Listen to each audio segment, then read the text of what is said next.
تاکہ ہم آخر میں یعنی ہماری جب زندگی گزر جائے اور ہم بوڑھے ہو جائیں تو اس بڈھے کی طرح ہم نہ پچھتائیں. ہمارا زمانہ تو اخیر ہے، یعنی ہم نے تو اب چلے جانا ہے، آخری عمر آ گئی ہے. یہ سر سید احمد خان کا قول ہے. اور اب یہ دعا ہے کہ کوئی نوجوان اٹھے اور اپنی قوم کی بھلائی کے لیے کوشش کرے. تو آپ کو جیسے کہ معلوم ہے کہ سر سید احمد خان نہ صرف مضمون نگاری کے بانی ہیں، یعنی انہوں نے سب سے پہلے اردو ادب میں مضمون نگاری کی جو صنف ہے یا قسم ہے، تحریر کے انداز ہے، اس کو متعارف کروایا تھا.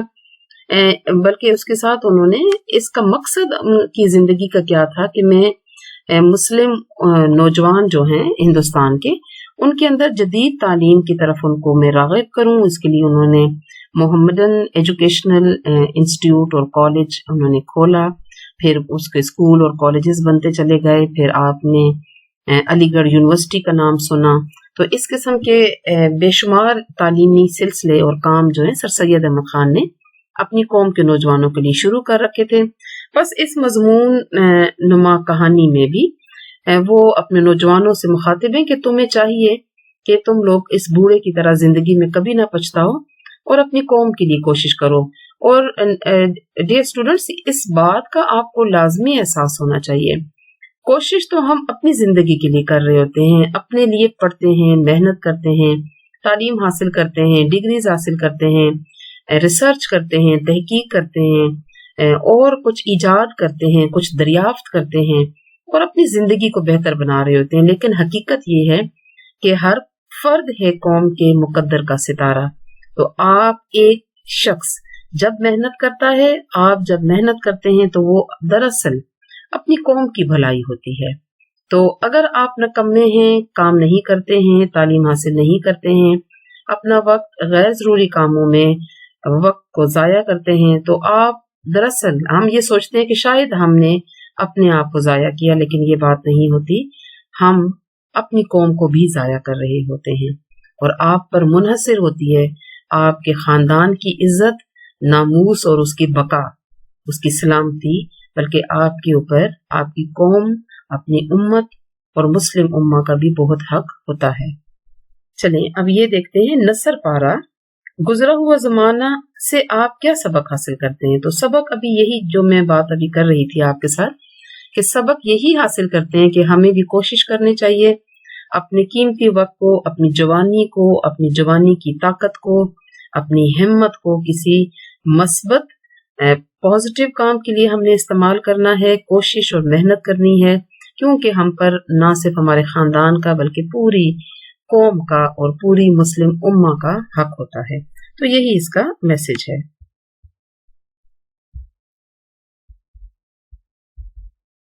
آگے دیکھیے گا، سوال نمبر 2 ہے بڈھے کی غمگین ہونے کی وجہ ہے کیا ہے؟ اکیلا پن، بجلی کی کڑک، اندھیری رات یا ان میں سے کوئی بھی نہیں. تو اس کا جواب ہے اس کا اکیلا پن. گزرا ہوا زمانہ تصنیف ہے، یعنی کس نے اس کو لکھا ہے، کون مصنف ہیں؟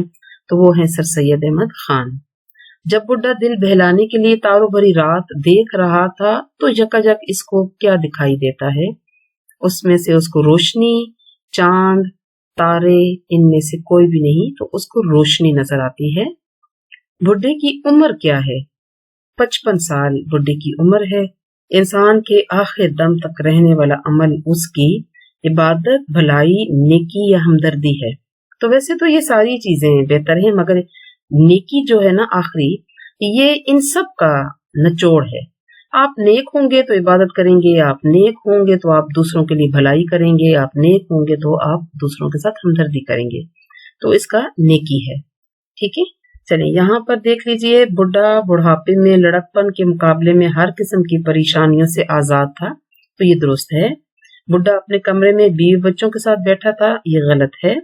بڈھے نے تمام نیک کام ثواب کی لالچ میں کیے، تو یہ ٹھیک ہے. اس کے تمام کام ذاتی اغراض پر مبنی تھے، یہ بھی ٹھیک ہے. لڑکا دراصل خواب دیکھ رہا تھا، یہ بھی ٹھیک ہے، کیونکہ یہ جو بڈھا ہم دیکھ رہے ہیں اس کہانی میں، یہ دراصل ایک لڑکا تھا جو کہ ایک عدد خواب دیکھ رہا تھا. اوکے، یہاں پر دیکھیے گا